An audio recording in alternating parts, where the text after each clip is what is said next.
Unfortunately, it's a mix of good and bad on the Intense 5. Let's go. Number 5. Our condolences go out to the family at Glorious and the family of the policeman and his friend who died in separate car accidents over the Easter weekend. Not good at all. Number 4. $100 fine for Tesha Miller? No comment at all. By the way, that's Jamaican dollars. Very interesting. Number 3. If you whine on a policeman during the road march, they are going to get in trouble. So, Una, please behave on yourself. Behave. None of that for you. They have families to feed. Behave. Number 2. The Facebook Live killer. That was crazy. I'm still in shock. Condolences go out to the family of the man who was killed. So crazy.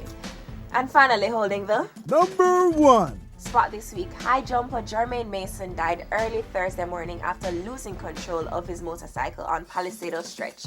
Our condolences go out to all his family and friends. It's really, really sad.